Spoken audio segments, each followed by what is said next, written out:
are you guys? Mike Risco here, your host for the Greater Ossining Chamber of Commerce Chamber Chats, and I am here with Thays of Buzlee. How are you? Nice to see you. Nice to see you. I'm trying to shake your hand, but you're not seeing it. No, it's okay. It's totally cool.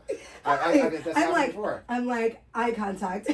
How are you doing? I'm good. How are you? Did I say your name right? So Thays Badon. Thays Badon. Okay, Thank you. so you have a company, Buzlee. Yes. And can you tell us about Buzlee? So I know a little bit about it from what you've told me so far, but can you explain to me and to our audience what it is and what we get from it?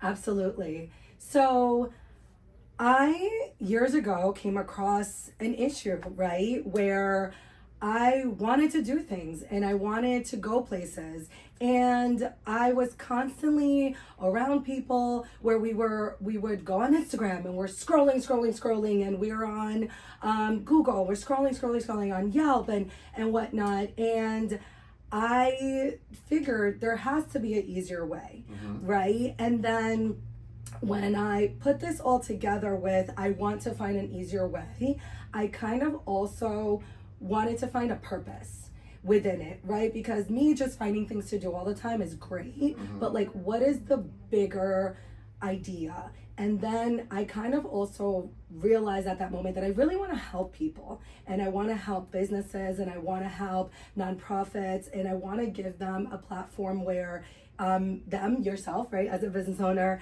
a better way to promote yourself outside of social media, outside of the algorithm that keeps everyone in a box. And, unless people are constantly interacting with those businesses, you're not seeing those posts, or you have to pay thousands of dollars a month. Can you touch on that for a second with it keeping us in the box? So are you saying, because the algorithm, when you're searching for things, your feed just becomes that stuff, but you may not be getting introduced to other things that you're not looking for, that you may not know you want to see. Absolutely, right? Is that what you're suggesting? Oh, is for happen? sure. Okay. I started working out again, and like, if you look at your, that page that shows you all the things you like it's just people who are so fit and, eating well, and there's food, and there's this, and, there's a baby in there sometimes, there's kids, because I look at kids stuff and they're cute. So, when I say keeps you in a box, it literally, like, the internet is becoming a place where, like, whatever you're already doing, it's just giving you more of.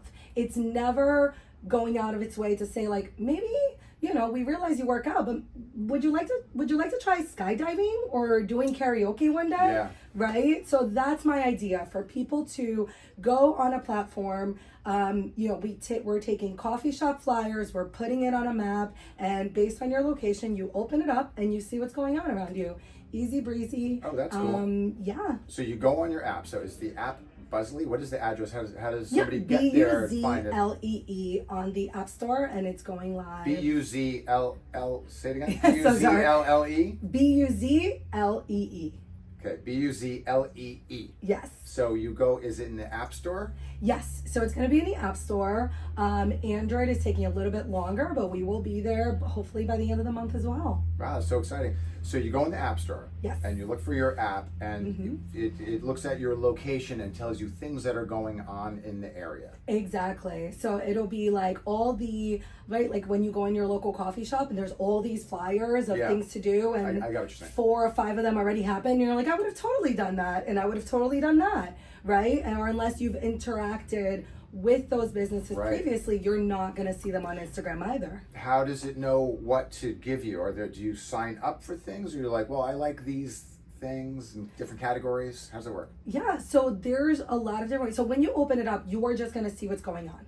Okay. Right? So everything, right? It's not, the map is not algorithm based. The map is like what's going on. Yeah. So it's a map. Yeah. And it has like things. Google Maps, like coffee shop flyers on a Google map. Okay. Right? And will it have little dots showing, like, here's all these things going on with a list of those things? No, so it would actually have flyers. Oh. You can visually see the flyers. So, you can see what it has, and it'll be like a little title, and to click it, you'll see the full flyer. It'll give you if the person has to buy tickets, if they have to register, if it's just a website, if there's way to volunteer, like if it's a nonprofit who's having an event and they need volunteers or they need funding. So it'll, like, once you click it, it'll show you all the rest of the details. Sounds like an incredible resource. This is great. Hopefully. That's great. And how did you get into this? What is your background? Have you always been in social media or marketing? How did this happen? No. Okay. The short answer is no. I really, I traveled to Paris once with my best friends. Some of my best friends, Imani, Kaya, Natasha, and we did not go through a travel agency. We were just kind of like, let's go to Paris and see what's going on. We did not know it was off season. Mm-hmm. We were like Googling places to go. Everywhere on Google has said it was open. It was not. Right. And then like by day 3, we resorted to TikTok. So now we're watching people dance and pose and, you should come here or there. And we would go, and it was still like not they posted a video a month ago, and it wasn't open, or they weren't doing those things. And then I had the same experience coming back into the US. I did, I went to some other, best friends to St. Augustine, my best friend Natalie, her sister, Liz, who owns Artisan Salon. Natalie also owns Sleepy on Hudson. Entrepreneurial women, love them so much. We went to St. Augustine's. We did not know, like where we were going. And we went to bar after bar. There was like a country band. It's fun, not really our jazz. Went to another bar. It was like, techno music. It wasn't until like 12 a.m.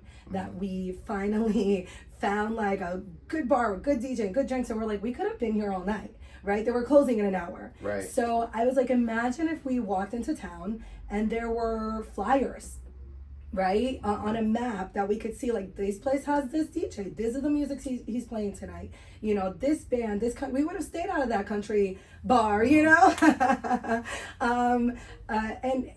just, and again, all of this, although I have this need, and I have plenty of friends who have needs looking for children's things too, right? Things to do, like as a busy parent or whatnot.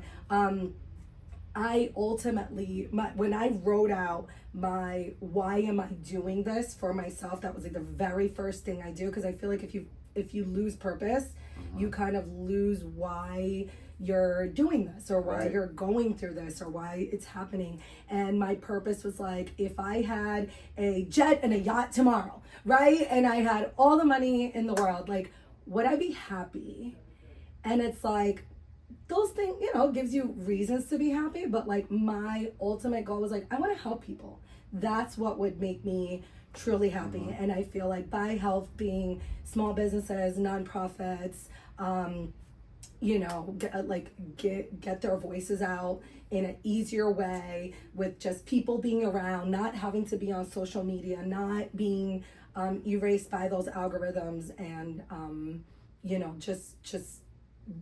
the lack of money you have to pay for ads and whatnot, like, it'll give them a better opportunity to succeed. Sounds like a great product and very well organized. And I think a lot of people would like this, because I know exactly what you mean. You're looking for something to do. Where are you looking? Everybody's looking in a different place. Yes. But if you could just say, I'm sitting here, these are the things I'm interested in, where do I go? Exactly. You can search by date, you can search by category, you can search by time of day, you can search by keywords, so like tags. So if it's like I'm going out with my friends, you could look up ladies night, or bachelorette crew, right? And if the business has put those keywords in like their flyers or on their business description, like it'll also connect. So it's like all these different ways to, like I said, get businesses out there and their message across. Sure. And what is the goal geographically? So are you in New York State? Is it going to be all over, so you could travel around the country and always see this? I mean, that is the goal. That's the goal. That is the goal, right? I mean, I had this issue in Paris. I had this issue in Florida. Right. I have this issue here. Our friend, my friends and I, we finish dinners and we're like, what are we going to do now? So that, that is really like the goal. Right now, my pilot program is Westchester. Okay. I do feel like Westchester has a lot of people that come from New York City, right? Or like Long Island, or very busy places, and we all get here, we're like, now what do we do? Right, exactly. Now what do we do? Well, this sounds really great. I wish you a lot of success with this. Can you tell our viewers again one more time your name, the business name, and where they can find your app? Awesome. So my name is Thays Barao. My business name is Buzlee, Buzlee. We will be on the App Store tonight. And follow us on Buzlee app. So that Buzleeapp on Instagram. Great. So nice to see you. So nice All to right. see you. All Thank you so right. much for having me. All right, everybody. It's Mike Risco and Thays signing off from the Greater Ossining Chamber of Commerce. Chamber Chats.